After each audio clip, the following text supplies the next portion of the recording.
Kira-kira Yamaha MX King dan juga Honda Supra GT-R kalau misalkannya diadu bakal menang yang mana? Mungkin kalau misalkannya buat di jalan umum, kalian udah bisa menebak kira-kira pemenangnya bakalan menang yang mana. Tapi bagaimana kalau misalkannya di sirkuit balap seperti di Asian Road Race Championship di kelas UB 150 ataupun Underbone 150, Yamaha MX King dan Honda dengan Supra GT-R-nya, kira-kira kalau misalkannya dibanting, diaduin, ini bakal menang yang mana? Dan dari kedua tim pabrikan ini, mana yang lebih dominan dan juga spesifik di ARRC UB 150?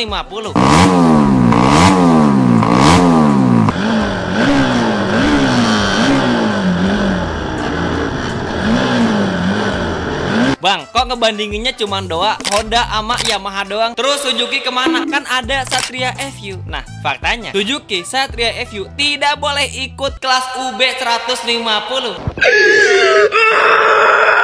Nanti Ripan juga bakal sedikit bahas alasannya kenapa. Apakah emang terlalu powerful dan ngebuat Yamaha dan juga Honda insecure?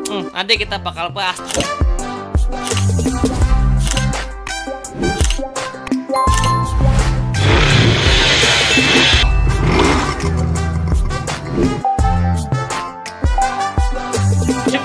But Sam has a little look as well. Right then, it's one of the pit spike guys are down.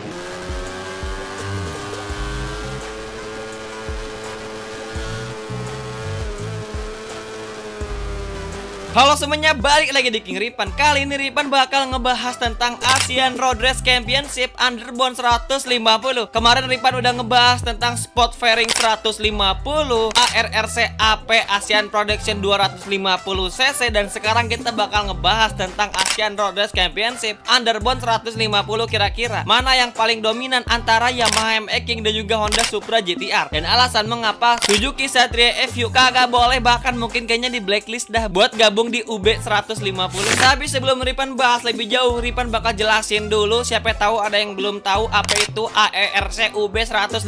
Jangan dikira jualan tahu bulat, apalagi jualan lemper. Nah, jadi UB itu adalah singkatan dari Underbone yang memang fokus di kelas 150cc yang menjadi salah satu segmen di Asian Road Race Championship, alias motor bebek bercasis tulang belakang. UB 150 berkapasitas 150cc yang emang dominannya itu hanya diikuti oleh dua pabrikan saja, yaitu Honda dan juga Yamaha dengan motor andalan mereka Yamaha MX King dan juga Supra GT-R 150.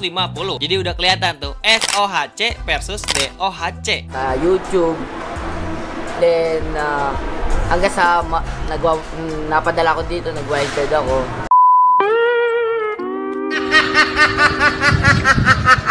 Tapi emang meskipun dari kedua motor ini dengan basis motor hariannya yang pastinya kita emang kalau misalkannya lihat secara spesifikasi formal dari kedua motor, kita udah bisa lihat dan juga kita mungkin udah bisa mengunggulkan yang mana nih antara MX King ataupun Supra GT-R. Tapi kalau misalkannya udah masuk ke lintasan balap, udah ada mapping ECU, penyesuaian rangka, komponen yang lainnya, bahkan output power yang dihasilkan 20-23 horsepower dari standarnya 15 HP-an doang. Jadi kalau misalkannya udah masuk ke lintasan balap, mungkin kalian ngiranya motor Supra GT-R, motor bapak-bapak yang sering dipakai ngojek, mana bakal bisa ngebantai MX King, motor anak muda yang banyak bener oprekannya. Bentar dulu, beda kalau misalkannya udah di sirkuit ya.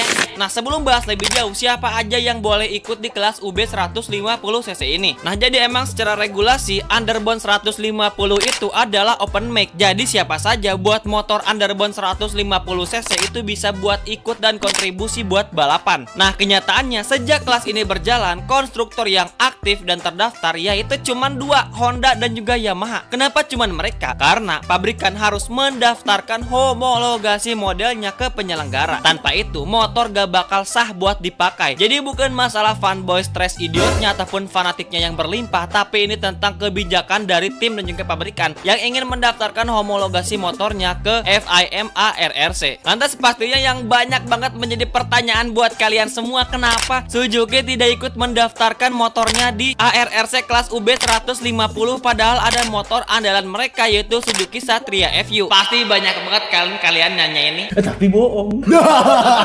Karena nggak ada tuh motor Suzuki di UB 150. Nah, selain emang karena alasan dasarnya Suzuki juga tidak ikut meregistrasikan motor mereka di kelas UB 150, pastinya ini motor Satria FU tidak sesuai dengan regulasi dari ARRC 150.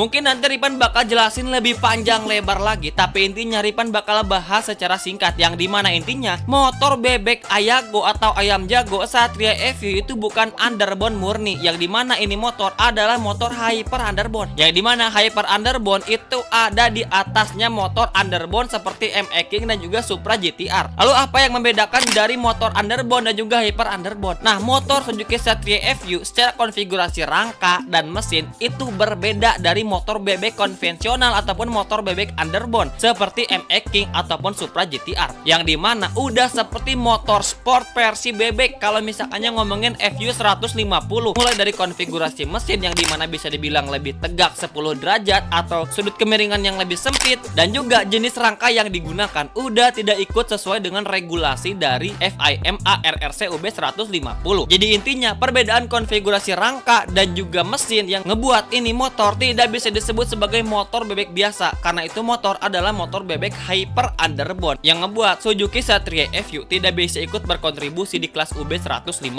Intinya itu. Jadi mungkin selain alasan Yamaha dan juga Honda ketar-ketir kalau misalkannya FU malah ikut kontribusi, terus emang Suzuki juga tidak ikut mendaftarkan homologasi motornya ke FIMA RRC karena udah tahu diri kagak bakal diterima karena motor mereka bukan motor underbone. Makanya di situ Suzuki membuat eventnya sendiri khusus buat motor Suzuki kelas 150 cc. Kayak dianaktirikan oleh FIMA RRC UB 150 nih si Suzuki, makanya Suzuki buat eventnya sendiri. Kurang lebih intinya seperti itu, tapi nanti Ripan bakal bahas lagi lebih subjektif ya.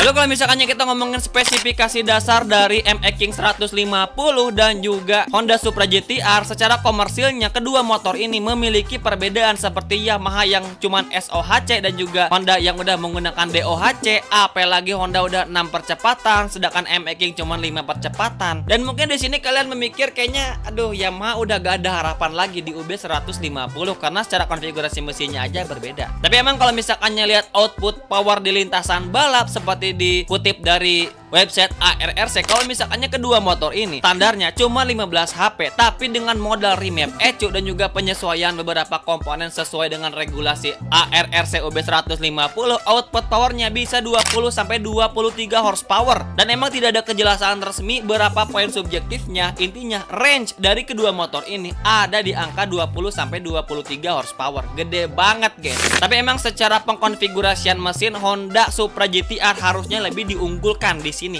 harusnya mengingat konfigurasi mesin DOHC dan juga dengan 6 percepatan.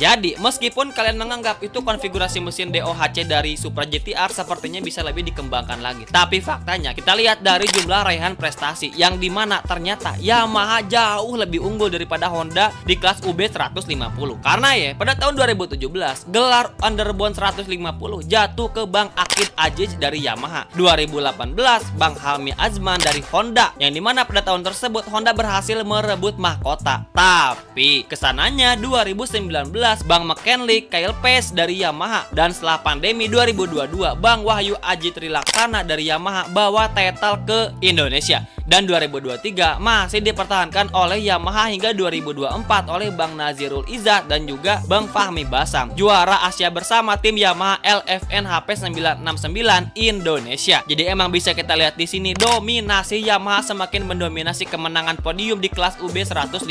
Dan mungkin kalau misalkan Ripan sendiri, menurut pendapat Ripan di sini mungkin jumlah tim yang semakin banyak semakin meningkatkan potensi kemenangan podium. Yang karena itu juga semakin banyak tim, semakin banyak celah untuk kita bisa memanfaatkan ataupun mencari celah dari regulasi yang berlaku di acara ajang balap tersebut. Jadi intinya kalau misalkannya kita ngomongin mana yang paling unggul, udah jelas kalau misalkannya Yamaha di sini udah paling kompeten buat mempertahankan posisi podiumnya. Alasannya karena konfigurasi mesin yang digunakan Yamaha itu bisa dibilang lebih reliable digunakan di sirkuit dengan standar homologasi dari ARRC itu sendiri. Yang kedua itu ada pada bagian jumlah tim yang fleksibel sehingga bisa lebih memanfaatkan rekap data yang memang berlimpah dari setiap tim Yamaha. Ya makin banyak evaluasi karena timnya juga banyak. Intinya seperti itu. Gitu intinya. Terima kasih banyak yang udah nonton. Jangan lupa buat udah gitu aja lah pokoknya ya.